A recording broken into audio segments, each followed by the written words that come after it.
Hey everybody, welcome to Neil Talks. My name's Neil, and it's time to talk Rick and Morty. And we're smack dab in the middle of season 5 here. Sorry, I do some UK shows too.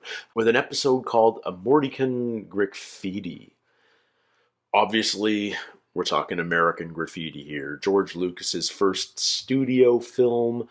He got the hookup from Francis Ford Coppola to do this one, I believe. They were friends in film school. I think that's how it worked. And his work on that was enough to get Star Wars greenlit. So, an important movie in that sense. But it's also an interesting movie because it's one of these movies that's nostalgic. It looks back a couple of decades, and it's all about that one night of teenage drama that shaped all the stars of the show. You know, like they're usually it's like, you know, right at the end of senior year and whatnot. But it feels like every decade there's at least another one of these movies. You know, in the 90s it was Dazed and Confused. In the 80s, honestly, it was like every other movie, I think. I think of movies like Superbad and stuff that sort of carry on the tradition. But here we are. American Graffiti, you know, sort of the original. You know, it was made in the 70s, but it was about the 50s. I have no idea if we're diving into that this episode or whether it's a throwaway title, like half of these titles are. So let's dive into it. Amortycan Griffiti, episode 5 of season 5. 5 by 5. Jerry, can you watch the kids tonight? Someone played Barry White over the racetrack speakers, and now there's a 7-horse pregnancy. Oh, no, we can't watch the kids. It's guys' night. Friday nights are all about Rick and Jerry. We're buds. Oh, what's going on? Well, I don't nearly have the time to unpack this. Yeah, I'm as suspicious. Mom, I have a friend coming over. Is that cool? No parties. It's one friend? That's a party to you. But it's Bruce Chutback. Wait, what? Mom, let Morty have one friend over for Oh. God's sake. I am giving you true trust and respect, so if you mess up and teleport this house, it'd be wise to stay on it and not come back. I'm with her. Touch my shit and die. She knows that story. How'd you lock that down? I just kind of shot my shot and it worked. I guess because he's new? And you're putting out grapes? Yeah, I'll admit, I'm a little bit out of my depth. I think it's in our best interest to work as a team. Yeah, most people would call that family. You're so You gross. have to like it or you're sexist. Can I do the Hell Cube this time? Sure, pal. The Hell Cube? Are we doing Hellraiser? Ah, Jerry. Exquisite finery this evening. Well, I got this little ditty from Cole. I love that I don't get it. What's the matter, Rick? Are you having a bad time? Because to us, a bad time Yeah, a is... good time. Yeah. Because you guys are like Oscar the fucking Grouch. We love hanging out with Jerry. His lameness is our candy. Yeah, I got that. When is enough gonna be enough? When we decide you've repaid your debt for those faulty skin hooks. Hey, we're in luck, gang. They've got the entire Smash Mouth catalog.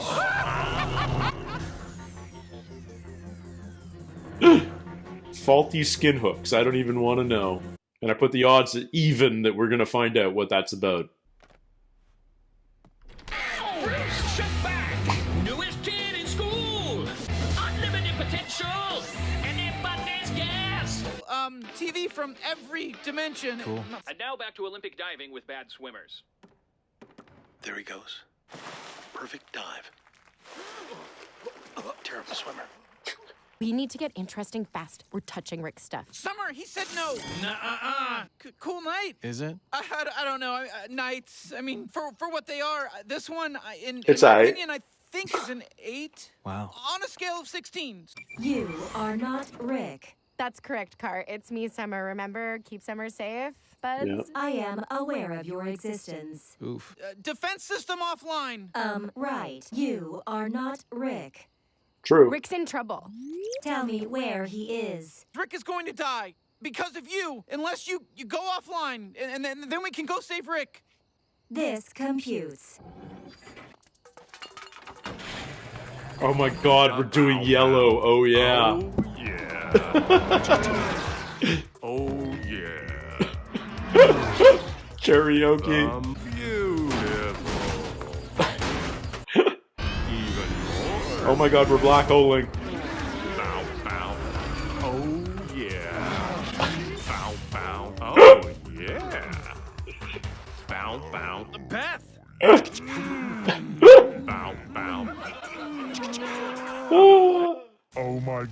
you're Beth. Please drink with us. Rick says you're very cool. You said that? Are they lying? It doesn't matter. Have fun sucking. What is that? Yeah, what is that? Hell. It's really good. So I'll stay to support Jerry, who I think is cooler than you. I feel like that's a dangerous beverage. But if you knew Rick was okay this whole time, why'd you let us take you out? Like, so I could, like, blackmail you, skank. Buckle up, bitches. Now it's your turn to come on my joyride. Uh-oh. Rick never lets me do this. Did we just steal a whole solar system? Oh my god. What is joyful We're about fishing this? for Eternal? Is that Galactus? I don't normally express this much of an opinion, but it needs to be said. Tonight does not cut the chut. What the hell, bruh? You wanna go, brah? Bring it! What? Is that all you got? We got Transformers? Whoa, hot weapons. I love to see what you look like when you change form, so maybe come by Space Tahoe and we can get to know each other. Peace. You totally like that guy, don't you? Shut up, Bruce Chopback. Why would I like a change former? I'm the most powerful car in the universe. And what? That means you don't have feelings? I might not have to tell Rick about tonight if you kids were to help me lose my virginity. You have virginity? I don't know. Don't all objects? Isn't a doorknob a virgin? Not mine. Never fucked a doorknob. Not mine. His delicious lack of awareness, paired with an oafish need to be liked, delectable. Oh, especially when egged on by his wife. That poor thing. It's Space Tahoe. Wow, you're beautiful. Thanks. This is a pretty cool experience to have together. You guys are tight. You're tight too, Bruce. Tight musketeers. Oh, sorry. Your expressionless head came off! Sorry. How are you talking? What is it? Ew, dude, look, she's just a just car. She's got passengers. Just a just car. You want to see the real me? Alright, we're going to war against the Changeformers. This was low, Rick, but I guess my wife can go even lower. Jerry, I get how this may have looked, but we were just having fun. At my expense? Honey, no, I love you for being lame. He's bumming us out, Rick. If he can't deliver, we'll have to make our own fun. Oh. Deliver, Jerry, deliver. Give us your lameness. Yo, this does not cut the chut. I don't want to die. Maybe. Does it cut the chut? Oh. You've gone and ruined our toy, which is why he's coming with us. God damn it, Beth. You never follow hell demons to a second location. It's always hell. Follow my lead and we'll have your idiot husband back in no Look time. at these Stuck with the costumes. Marlin. Wrong. The Marlin's the best thing about this. Okay, fine. I got a little carried away. But Jerry is not your toy. We're here because you fucked up. Not on my list. Oh, the pain of being rejected from hell. I love it. Thank you. Oh, such pleasure. I didn't mean to cause you any pleasure, which causes me pain, which gives me pleasure. Yeah, go on in. Yeah, hell's one big oxymoron, ain't it? Rick, Beth, you love me after all. I love her. She loves you. Those credits don't transfer. Those credits don't transfer. Hurts, which means it feels good. Yeah. Dad? You think Jerry is lame and you're cool. But the lamest thing of all is thinking that. No! Well, well, well. Table for surprised party of me. Yes. See? Cringe cannot exist in a vacuum. Hook our guests. Nice hooks. Where'd you get them? Didn't I say replace those goddamn hooks? I forgot. There we go. We get the story. Pain equals pleasure. More Rick, what are you doing? pleasure Get becomes down. more We pain. barely escaped. Yeah, we've got Jerry. Let's get out of here. Screw that. This ends here. Reckless driving, manslaughter of male Boxians and female Boxians, and the genocide of Space Tahoe. I want to go home. We've assigned you a public defender. Her name is Allison Hannigan, no relation. It's me, the car. They just need one of you to take the fall. Make it, Chutback. He ruined your night. He's a parasite, a sociopath military brat who wanders the earth changing people who don't need to be changed. So fuck the Chut. Let's pin it all on him. Case closed. It's not Bruce's fault we fell for his act, you know? He just kind of sat there with a jaw slack enough for us to project our insecurities on. I mean, that's on us. We're not gonna bail on you, Bruce. Okie dokie, we'll do it the hard way. You have changed. Oh, we're doing all the genocides today. Dang! Dad, what is that? An aversion converting inversion reverter. We're gonna kill them with What? 100% sincerity. We need an embarrassing level of it to jumpstart the process, too. So, Jerry, just be yourself. I can't make sense of Rick without the Marlin. You're way less cool than me, but it's not cool of me to celebrate that. If I'm genuinely cool, I should be able to love you, which I therefore Don't. do. Nerds. Does it work? Now follow me, you fucking hacks. Hell's not bad. I do not enjoy hell. What have you done? Turn pain back into pain, bitch. No, I don't want pain to hurt. Oh, the leather. It hurts my balls. Oh. Make no mistake, what just transpired will never happen again. 10-4, Captain. I need to understand Rick's costume. Rick's headed home. We have to go. Quick, get inside. I have to shower. Rick can smell adventure.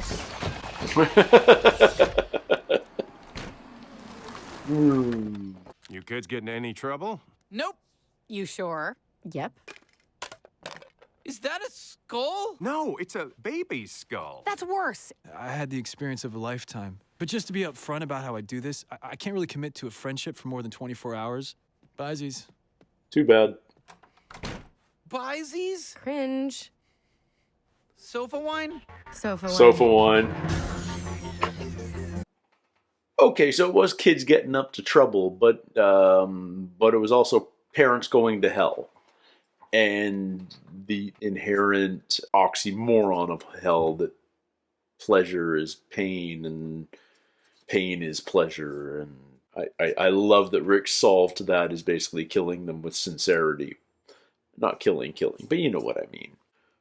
You know how in some shows characters start off being a little bit dumb, but as if the show really has legs and it goes for season after season after season, that becomes sort of the identifying trait of the character. And by the end, by season 10, they're really, really stupid. You know, it happens with like Homer Simpson, even like characters like Joey Tribbiani on Friends, that sort of thing. They're way stupider at the end than they are at the beginning. I feel like maybe Jerry is up there, but I also think maybe he's had a much shorter distance to go. Because I almost have to rewatch season 1. But man, is he an idiot. But in a very different way than your average idiot on television. He's just so naive. He's just so naive. So unaware of how others view him. He's lost in his own little world. So simple. It's almost sad, but man, is it annoying. I totally get why Rick makes fun of him. I mean, it's not cool of Rick to do it, but I totally get why Rick does. But yeah, the three of them going to hell, rescuing Jerry, I don't know, it's a fine B story. It was kind of one note in the joke telling, because hell is kind of one note. So there's only so much you can do with that idea. I like what we did with the car. We made her autonomous. We made her a bit of a rebel and a bit of a backstabber. She manipulates the kids into taking her for a joyride, and now she blackmails the kids so that she can do what she wants to do without getting in trouble from Rick. And she murders every change former at Space Tahoe because, okay, sure, why not? And we expose Brad Chudwick for what he is, which is really kind of a sad, dark character in and of itself, you know? He just plays the new kid and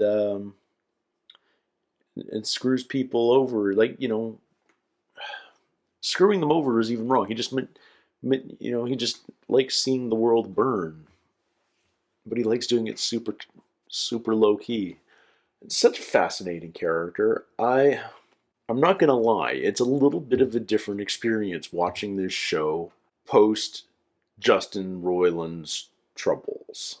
I'm not going to comment on them because I haven't done a deep dive, and the court decision there's no court decision or anything like that, so it doesn't make a difference. The ideas in almost every fan's head. Anyone who's watching this is now watching it knowing what they know about Justin Roiland, or think they know, or what they've heard, And it does change the experience. And we've talked about this on other shows. How do you feel about watching Buffy the Vampire Slayer knowing that it's Joss Whedon?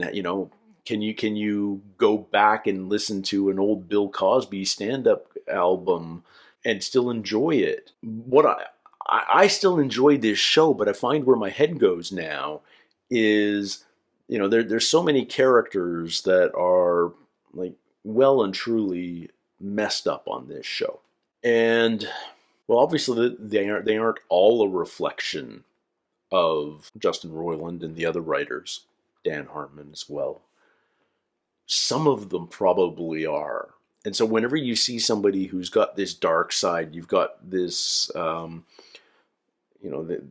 this incredibly nihilistic view of Rick's, these dark corners of the human psyche that are being explored in the show, you can't help but wonder if that stuff just sort of lives in Justin Roiland's head all the time. And it excuses nothing, but maybe it explains some things. I don't know. One thing this show has never given me is easy answers. You're meant to be a little flabbergasted at the end of most episodes, trying to process what you've just seen, and things aren't tied up with neat little bows. Things just kind of end ambiguously, and this is no different than experience. Doing that sort of meta-analysis of what is it about Justin Roiland that, and to a lesser degree, like so many artists, so many great artists are also really messed up people, and they use art to channel some of those really messed up ideas. Not everyone by any means, of course, but it's an arena where psychologically damaged people can reach a level of success that's uncommon in other fields. And the fact is the arts also creates fame and notoriety, and so we become aware of these people, and these people that we tend to idolize turn into real people with really messed up problems, which is rarely what we want as fans. So yeah, my head goes to dark places too when I watch stuff like this, and I just realized I hit stop before I sat through the credits, so there may be an end credit scene, so I'm going to watch that right now. You are so cool, Bruce Chetback. What's your secret? Just be cool. Wait, didn't you wear those pants yesterday? Bruce Shut Pants! Ooh, burn! Sick burn. Damn, that's gonna stick. This place is a jungle. Bruce Shut Pants, a known quantity. Regular guy now. You like What? that? Shouldn't be standing on the curb. Boom, bitch! Did you get any of that?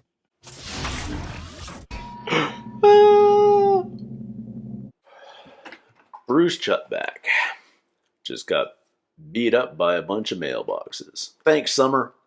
The baseball batting mailboxes. I'm sure it wasn't the first time, but there's a great scene of exactly that in Dazed and Confused. So there's definitely some American Graffiti links here.